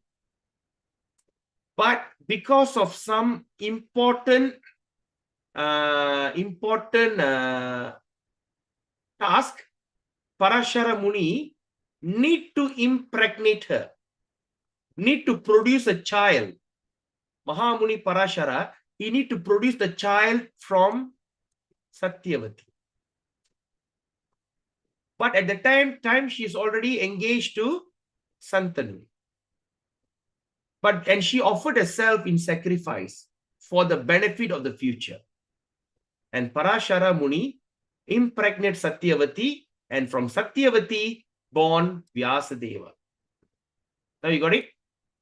So when the Vyasadeva was born, Parasara Muni was so pleased with her, he restored her virginity and removed a smell from the body. You know, she's being a fisherman's daughter. They have some kind of the fishy smell, and blessed her. So now what we understand from here, and now Satyavati. So now we understand. Any questions so far on this? All right. So now this Santanu is the father of great General Bhishma Dev. He is the father of Bhishma Dev. Okay. And he is the powerful incarnation of Narayana. Vyasadeva is the incarnation of Narayana. Imagine, Satyavati bought an incarnation of the Lord. Okay. And he broadcast the Vedic wisdom to the world. As such, Vyasadeva is offered respect before chanting the Vedic literature. Vyasadeva is respect before the chanting of Vedic literature, especially the Puranas. Sukadev Goswami was his son. Okay. And rishis like Vaishampayana were the disciples. Vaishampayana. Okay. They are all disciples in different branches of the Vedas. Because the Vedas divided into four, he gave the four into different Gautama, Patanjali, Vaishampayana, and another one is Su. So he gave this thing. Yes, Guru Mataji. Hare Krishna, Prabhu. So, Prabhu, Vyasa and Bhishma, they are so-called brothers lah. Huh? Sage Vyasa and Bhishma. Vyasa, yes. Yeah. Vyasa, Sage Vyasa and Bhishma. Okay, now the Bhishma is born from Ganga. So they are half brothers. That means Bhishma's father and Vyasa's father is different. Yes, different. They cannot be distinct because you know why? Maharaj Santanu, okay, Maharaj Santanu through Ganga gave birth to Bhishma. Then he married to Satyavati. Prabhu. Yeah. Bhishma actually was married to Ganga, Prabhu. Yeah. Ganga. No, Prabhu. Bhishma's mother is Ganga. Ganga Maindan. Oh, yeah, Prabhu. Yeah. Sorry, Prabhu. Because before that, the Santanu, you know, she'll marry Ganga and they have an agreement that Ganga, whatever Ganga do, Santanu cannot say anything, right? The first child he take and throw into water. Second child throw into water. Until the eighth child he cannot tahan. Say, why are you doing that? Remember? Yes, Prabhu, yes. Yes, there is. Thank you, Vraja Prema Krishnadas, for highlighting. Actually, there's another thing that he was the son of Parashara Muni in the womb of Satyavati prior. The word prior I didn't notice. Prior to a betrothal. Prior means before engaging with Santanu, not after engaging. Are you all with me? Another correction. Okay. So prior, the word prior I didn't notice. So prior means before Satyavati engaged to Santanu, he had the son Vyasadeva. Are you all with me? Put a thumbs up if you're with me. Yes, Prabhu. Yes, Prabhu. Okay, I got it. Oh, thank God. Vraja Prema, you're very attentive. Yes. Okay. Now, let's look at the next one. All right. So, okay, now. So, what happened to Satyavati and what happened to all the other stories? We will study in Bhagavatam. It's a very nice, interesting story. If I start that, I'm going to take another 2 hours. What happened to Satyavati, and through Satyavati, born Dhritarashtra, Pandu, and Vidura. Right? Then what happened to them? They cannot have children and they call upon Vyasadeva. There's a big story. We'll talk about it as we go on. Now, he is the author. All right? He is the author of the great epic Mahabharata and the great transcendental literature Bhagavatam. The Brahma Sutra or the Vedanta Sutra or Badarayana Sutra is compiled by him. Amongst the sages, he is the most respected author. Among the sages, he is the most respected author by the dint of severe penance. When he wanted to record the great epic Mahabharata for the welfare of the people in the age of Kali, he was feeling the necessity of the powerful writer, right? So that means what happened here?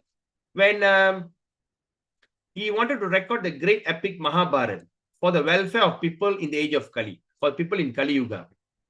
He feel the necessity of the powerful writer. When you want to do, you need to look for a good writer. When you speak, you want to have a powerful writer that he could take up his dictation. He dictate. Now he talk, somebody write. That means like a secretary. He is looking for a powerful secretary. Then by the order of Brahma, Sri Ganesha took up the charge of noting down the dictation. All right. So what happened? He took down by the order of Brahma, Lord Ganesha took up the charge of dictation. But there is a condition. There is a condition. What is the condition? That Vyasadeva would not stop dictation for a moment. And the Mahabharata was compiled by the joint endeavor of Vyasa and Ganesha. There's also a story. Ganesha says, okay, I will take the notes down. But there is a condition. Vibandhanai. What is the condition? You should not stop a moment. Ganesha will tell Vyasadeva, you should not stop a moment. Then Vyasadeva thought about it. He said, okay, but at the same time, let me tell you, you must understand what I'm talking about. You must write it with your understanding. Yes, correct. Understanding. Right? Understanding.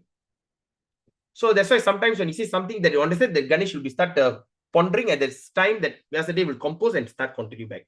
So the question is, when Vyasa and Ganesha combine and they compile Mahabharata, in Bhishma Parva area, there's a place where Bhagavad Gita was spoken. So 700 verses of Bhagavad Gita was actually spoken by Vyasadeva and written by Ganesha.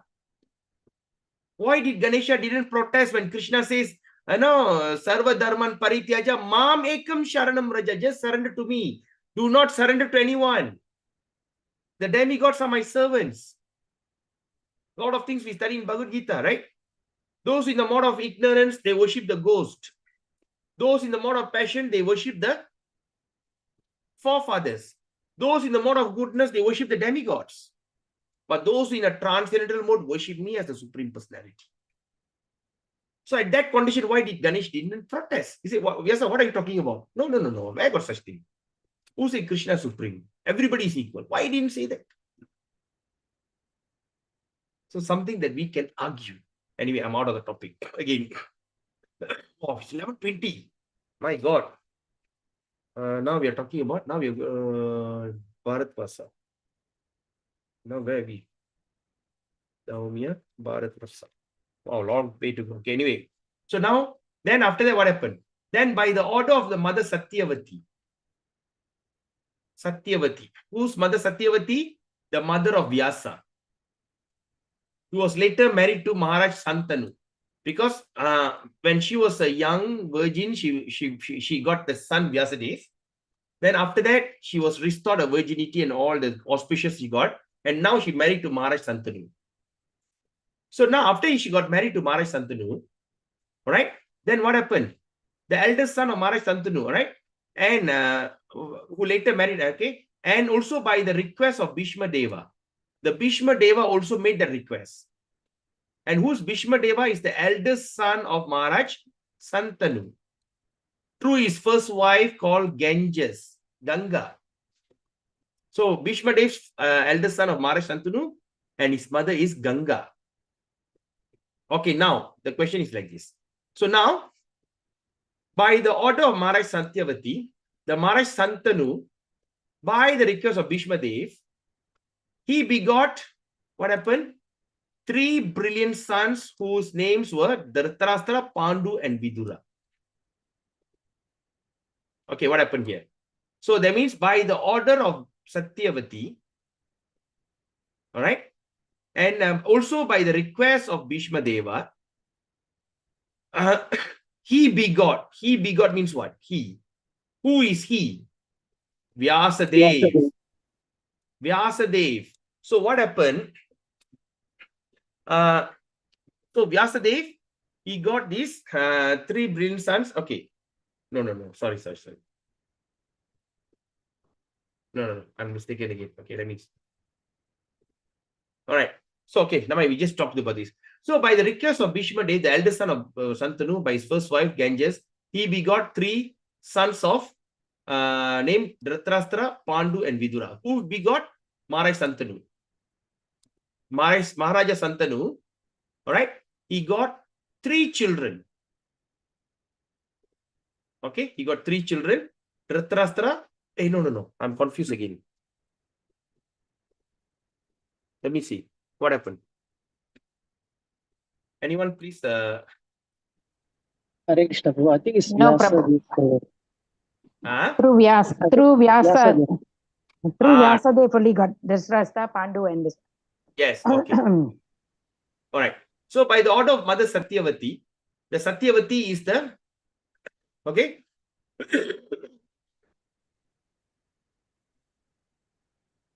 Yes. Bhishma will kidnap Ambika, Ambalika, and Amba. Correct, Amba. Amba. Yes. So, Amba is not in the picture, Prabhu. Maid servant. Amba. No. First, he kidnapped. Bhishma Dev will kidnap 3 girls. Yeah. And who will go back? Amba will go back to the thing and became very upset. Yeah, go back to Salva, his her fiancé, yeah. Was asked by Vyasadev to impregnate them, yes or not? Yes. Okay. Yes. So, okay, now. So that means that by the order, that means later married, okay? But and also by the request of Bhishma. Okay.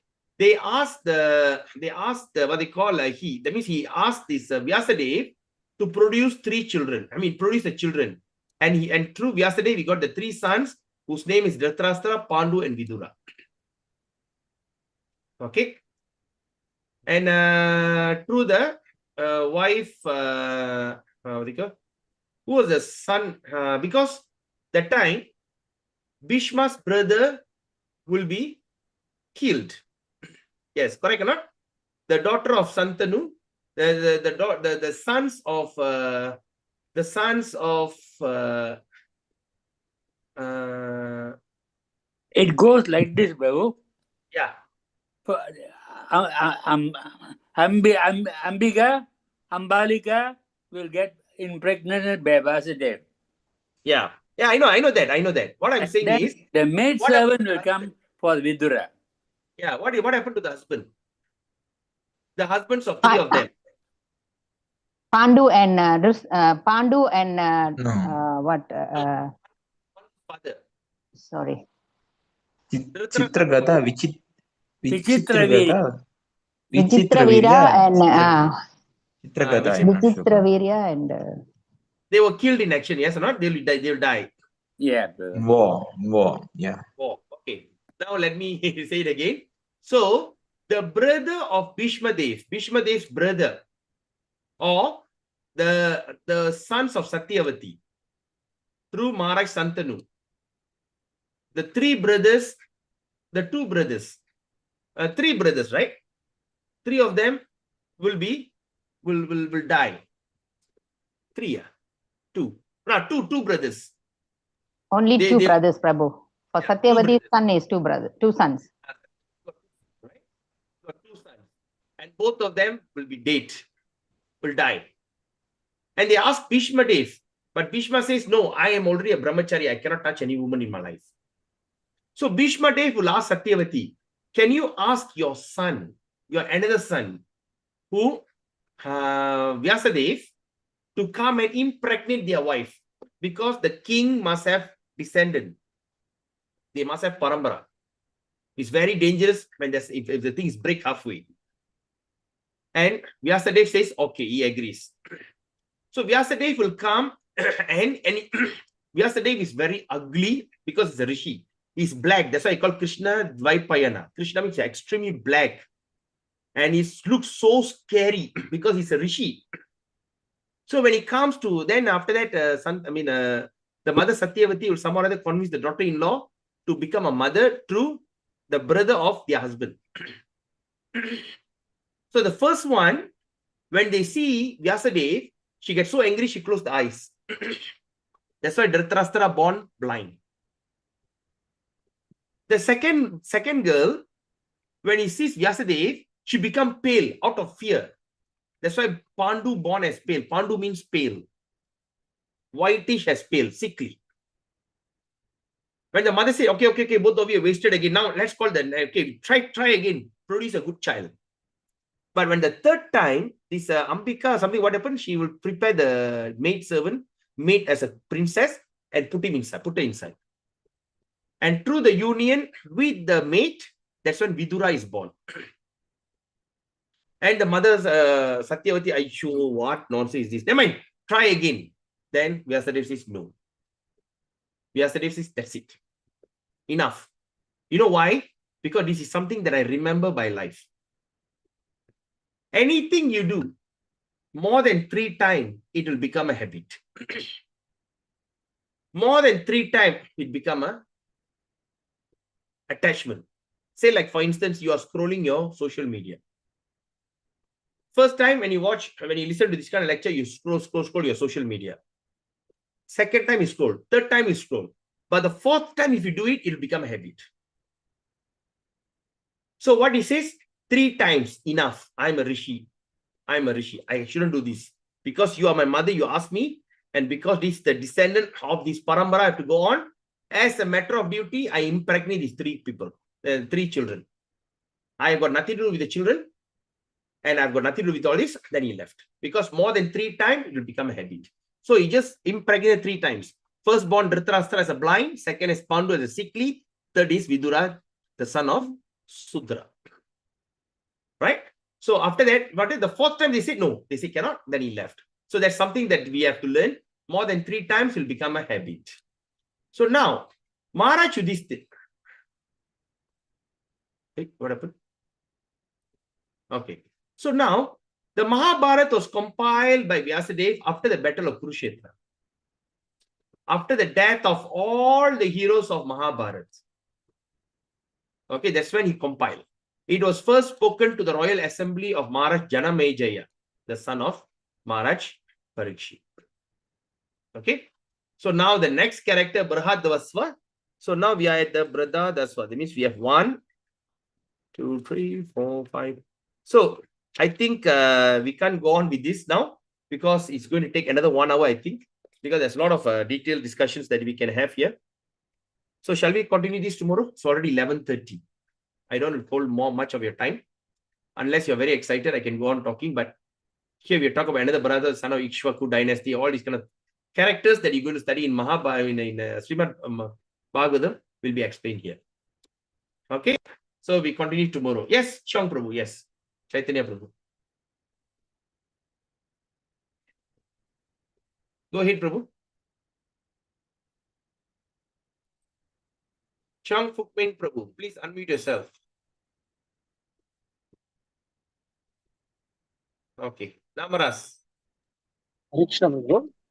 The last sentence, Prabhu, the Mahabharata was spoken to Jananjaya, right? Who spoke that Mahabharata to Jananjaya? Is it Vyasadeva? Okay. Now what it says here, it was first after the okay, Mahabharata was compiled by Vyasadeva after the battle and after the death of all heroes in Mahabharata. It was first spoken in the royal assembly. That means, of course, he spoke it. Okay. All right. Okay. Okay, understand. Thank you, Prabhu. Thank you. Okay. Yes, Chiang Prabhu, your hand is up, but I think you couldn't mute yourself, I think. Any other questions? Any questions? All okay? I hope you're not confused. Okay, because this is only a very surface level of Mahabharata. In Mahabharata, there's a lot of things, details are there. But of course, it is only meant for ordinary people. You're all extraordinary people studying Srimad Bhagavatam. So let's do it that way. Okay. All right. If there's no questions, we end the session here. Thank you so much for your wonderful time, wonderful association. Tomorrow we're going to meet. We're going to talk about Badarayana. All right. Who is Vyasadeva? All right. Badarayana. No. Sorry. I marked the wrong place. So we just compiled that Badarayana. Okay. Brahadasva. Okay, Brahadasva. All right, page 474. Brahadasva 1. Then after that, we talk about Parasuram. Then Vasistha. All very important characters. Vasistha. And all this. Okay. All right. Then after that, all the verses are very small. Because these characters are very important to remember. All right. So thank you, dear devotees. So don't miss tomorrow's session. So we're going to see about all the other characters of this thing, right? So tomorrow the expression will be expressed by His Grace Namaras Chaitanya Prabhu. So okay. So till then, have a beautiful day. Vancha kalpatarubhescha kripasindhivyacha paditanam pavinibhyo vaishnavibhyo namo namah. Ganta Srimad Bhagavatam ki jai. Glories to our great Acharya Srila Prabhupada. Hare Krishna. Thank you so much.